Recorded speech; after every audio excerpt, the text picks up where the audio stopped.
네, 여러분. 자, 오늘은 이메일 사연 분석편입니다. 어떤 사연인지 한번 보도록 하죠. 안녕하세요. 저는 29살 남자, 상대방 26살 여자고요. 서로 지역은 경주에 살고 있습니다. 1월 달쯤에 시우님께 상담을 받았고, 헤어진 이유는 상황적 이유로는 저희 어머니의 결혼 반대에 대한 이해관계 문제, 중간다리로서 제가 너무 우유부단한 남성적인 면모가 없음으로써 이별을 했다고 하셨고, 시온님의 지침에 따라 제가 독립을 하고 저희 어머니를 제가 척을 지는 행동을 함으로써 앞으로 이해관계가 빠르게 해결될 수 있다고 하셔서 행동을 하고 난 후 여자친구에게 전화로 이 사실을 지침대로 전달했습니다. 이런 사연이 조금 많아서 제가 어떤 사연인지는 막 자세히 생각은 안 드는데, 우리 내담자님의 이 어머니가 막 여자친구한테 되게 꽃뱀 같은 취급을 하셨던 걸로 제가 기억을 해요. 집안에 그래서 이 여자친구 집안에서 불만이 되게 많으셨던 것 같아요, 어머니가. 그래서 네 여자친구는 이것도 없고 저것도 없고 가난한데 너 이런 여자랑 결혼하면 안 된다. 이런 식이었던 사연으로 기억을 합니다. 사실 이 어머님이 그렇게 행동을 하셨던 거는 사실 또 우리 내담자님이 너무 우유부단했고 이 여자에게 너무 끌려다닐 것 같기 때문에 이 어머니 입장에선 사실 이 아들이 뭔가 듬직하거나 믿음직스럽지가 않았던 거야. 그러니까 막 돈을 갖다가 이 여자한테 탈탈탈 털릴 것 같고 시댁에서 호구짓이나 당할 것 같고, 그래서 우리 내담자 어머니께서 그러셨던 것 같은데, 아니나 다를까 우리 내담자님이 여자친구에게 이 일을 갖다가 엄마한테 믿음을 주기보다는 이 일을 여자친구에게 설명을 하기 시작하는데, 나 믿고 따라오라는 태도도 아니고, 엄마가 이러는데 어쩌지? 자기야, 난 네가 좋은데 엄마가 계속 이런 문제로 반대해 라면서 불안감을 털어놓으면서 이 관계를 갖다가 위기를 만들어놔요. 그러다 보니까 여자가 맨 처음에는 나 그런 사람 아니니까 서로 으쌰으쌰 해보자 하다가 도저히 안 되겠다, 우린 안 된다라고 하고 떨어져 나가버리는 사연이었던 걸로 제가 기억을 합니다. 그러니까 중간다리 역할을 아예 수행을 되게 못한 거죠. 사실 우리 내담자님이 조금 마마보이 기질이 좀 많기도 한 것 같아요. 사연을 조금 봤더니 마마보이 기질이 좀 넘치셨어. 그래서 좀 어머니 치마폭에서 본인이 벗어나시고 상대방에게 일단 상황적으로 이 이해관계에 대해서만 이제 이 어머니와 척을 지는 행동을 해가지고 상황적인 문제를 해소하라고 말씀드렸어요. 그 뒤에 어머니와는 관계 회복을 하면 되는 거니까요. 일단 그래서 그러라고 했던 게 제가 기억이 나는 것 같습니다. 우리 내담자님이 너무 우유부단해가지고 사실 제가 좀 극단적으로 지침을 드렸던 것 같아요. 그리고 그 사실을 전달하고 난 뒤 여자친구 반응은 왜 이걸 이제서야 이렇게 행동하느냐 하면서, 그러지 않았으면 너도 어머니와 이렇게까지 될 일은 아니었잖아 라면서 한참을 울더라고요. 그러다가 여친이 전화를 끊었어요. 그 다음 시온님과 다시 상담을 했고, 저는 부정적인 상황인 줄 알았지만 시온님은 전혀 그렇지 않다고 잘했다고 하셨고 조금 더 기다려보자고 하셨었습니다. 그리고 상담이 끝난 후 이틀 정도 뒤에 여친이 연락이 왔고 자기 방에 있는 짐을 가져가라고 연락이 오더라고요. 시온님께서는 이런 반응이 올 거라고 말씀하셨었고 어떤 반응이 오던 일단 받아들이라 하셔가지고 다른 행동은 하지 않고 짐만 가져가려고 갔습니다. 그러자 여친은 자신은 쉬는 시간이 필요하다며 한 달만 시간을 달라고 했습니다.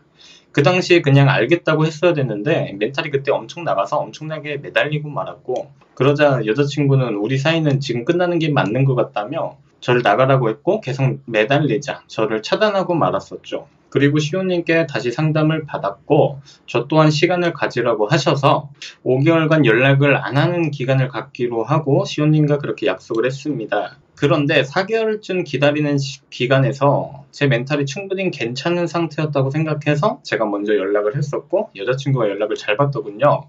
여친은 그 당시 남친이 있는 상태였지만 3개월 정도를 사귄 상태였고 시온님이 접근해도 된다고 하셔서 저는 연락 후 일주일 뒤 만남 약속을 잡은 뒤 여자친구를 5월 중순쯤에 만났었어요. 시온님 말씀대로 하니 굉장히 잘 되더라고요. 그렇게 약속을 잡고 커피를 마시고 간단히 술을 먹으러 2차를 갔었는데 여친이 그때 되니까 조금 취했는지 자기 남친 얘기를 계속 하더라고요. 그래서 시온님께 상담 때 배운 태도로서 나랑 만났으면 나에게 집중해라 라는 태도로 일관해서 행동했고 여친은 아차 싶었는지 알겠다고 했었습니다. 그리고 다음 만남 약속을 잡고 헤어졌어요. 데이트 상황은 나름 괜찮았다고 생각합니다. 데이트 종료 후 여친이 저에게 계속해서 연락을 많이 해왔거든요. 아무래도 행동을 어느 정도 잘했기 때문이라고 생각합니다. 네, 맞습니다. 지침대로 잘 행동하셨기 때문입니다. 하지만 감정이 너무 앞서서 모든 일을 그르칠 것 같아 오늘 데이트 즐거웠고 다음에 또 보자 어서 쉬어 라고 한 뒤에 연락은 하지 않았어요. 우리 내담자님이 시키는 대로 아주 잘하고 계셨네요. 좋습니다. 그리고 두 번째 만남 때 여친이 저에게 엄청나게 적극적으로 행동하더라고요. 팔짱도 끼고 제 허벅지에 손을 올리거나 스킨십을 자주 했습니다. 그래서 제가 너 남친 있는데 이렇게 해도 되냐? 라고 물어보니 불편해? 라고 하면서 스킨십은 또 하지 않더라고요. 그날 서로 속 깊은 얘기를 많이 하긴 했는데 여친이 또 남친 얘기를 하면서 남친에게 서운함이 많은 것에 대해 저에게 털어놓더라고요. 그날은 묵묵히 들어줬습니다. 내가 있잖아 기다려줄게 라는 말이 목구멍 밖으로 튀어나올 뻔했지만 참았어요. 시온님께 그래서 이메일 상담을 드린 이유는 제가 타지로 현재는 출장 중이라 아직 연락을 더 하거나 진도를 빼진 않고 있지만 확신을 가지고 행동하고 싶어서요. 읽어주셔서 감사합니다. 제가 몇 번 정도 말씀드렸죠. 본인이 쟁취하고 싶다면 이 관계를 흔들어라. 훅 치고 들어가서 훅 빠져나와라 라고 했는데 우리 이 사연자님께서 어느 정도 지침에 따라서 행동을 되게 잘하셨던 것 같아요. 그래서 관계가 금방 이렇게 빨리 다시 감정이 붙는 결과가 나왔던 것 같습니다. 사실 우리 내담자님은 이 재회하기에 지금 현재 엄청나게 좋은 상황입니다. 재회를 하시려면 이제 딱 한 단계만 남아 있습니다. 바로 이 여자에게 확신만 주시면 됩니다. 그러면 재회될 겁니다. 자, 답을 먼저 말씀드리기에 앞서서 이 상대방이 남친이나 이 여친이 있는 상태에서 보통 나를 두고 재는 듯한 행동을 하거나 또는 일반적으로는 애인이 있으면서 이 소개팅에 나오는 상황들도 있고 이 여러 가지 상황들이 많이 있습니다.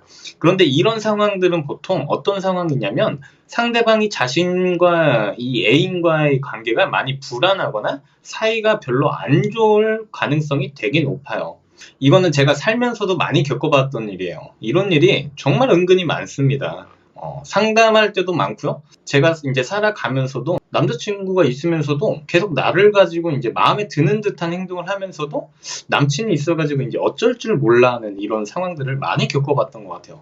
이 상황들을 살펴보면 대부분 어떻게 하면 실패를 하게 되느냐를 먼저 살펴봐야 되는데 상대방이 본인을 마음에 들어 하는데 상대방이 남친이 있는 상태에서 계속 줄다리기를 서로 하고 있는 상황은 말 그대로 이게 둘 다 우유부단하기 때문이에요. 그러니까 둘 중 한 명이 어떤 확신이 없어가지고 이 결정도 못 내려 저 결정도 못 내려 우유부단하게 행동하고 있는 거라고 보면 됩니다. 이 여자도 우유부단하기 때문에 관계를 먼저 정리를 하고 나서 만나는 것이 아니고 불안한 관계라도 남겨두고 다른 사람을 갖다가 먼저 만나보려고 이제 하는 것이죠. 그래서 사실 내가 기다려줄게 이런 작업법은 실패할 확률이 90% 정도 된다고 보시면 됩니다. 그러니까 이 여자의 남자친구나 지금 작업을 하고 있는 본인이나 똑같은 우유부단한 사람이 되는 거예요. 그러면 대부분 결정을 어떻게 내리냐? 내가 그나마 안정된 사람에게 결정을 내리기 때문에 그냥 현재 사귀고 있는 남자를 갖다가 계속 만나게 될 확률이 높아요. 그러니까 고백을 거절당하는 것이죠. 그래서 이럴 때는 여러분이 강하게 리드만 해주시면 됩니다. 우리 내담자님처럼 이 작업만 잘 되어 있는 상태라면 이런 식으로 행동하시는 게 좋아요. 나 만나고 싶으면 너 남자친구 정리하고 나한테 와. 내가 다 케어해줄게 라는 식으로 단호하게 행동하는 것이 훨씬 더 높은 승률을 가질 수가 있습니다. 상대방이 어물쩡거리거나 싫다고 하면은 그럼 알겠어 나 너 더 이상은 이런 식으로는 그럼 못 볼 것 같아 라고 얘기하고 훅 치고 훅 빠져나가 버리는 행동을 하시면 상대방은 이 희소성의 원칙에 적용을 받게 될 겁니다. 그래서 우리 사연자님께서 제가 아까 말한 것처럼 확신을 주시는 행동만 하시면은 우리 사연자님은 제외됩니다. 그냥 지금 제외 문턱 앞이에요. 여러분 항상 저한테 이성이 있을 때 제외가 되냐고 백날 물어보지만 이런 상황, 그러니까 이렇게 제외되는 상황이 훨씬 더 많아요. 대부분 이렇게 제외가 된다고 보시면 돼요. 그래서 상대가 애인이 있다고 하더라도 시간이 어느 정도 지나고 나서 여러분이 이렇게 흔들어 놓을 만한 프레임만 있다면 얼마든지 가능하다는 얘기예요. 그래서 우리 사연자님이 그래도 여태 저를 갖다가 믿고 행동을 잘 따라오셨기 때문에 다시 한번 저를 믿으시고 제가 말한 대로 행동 한번 강하게 해보시길 바랍니다. 그럼 제외 될 겁니다. 뭐 100% 거의 될 거야. 100%라고 하면은 뭐 사기꾼처럼 보이니까 한 95%라고 해드릴게요. 제외 문턱 앞이시니까 제가 행동하라는 대로 행동하시면 되겠습니다. 자, 오늘 사연은 여기서 마무리 짓겠고요. 이상 연애 비타민 시온이었습니다. 감사합니다.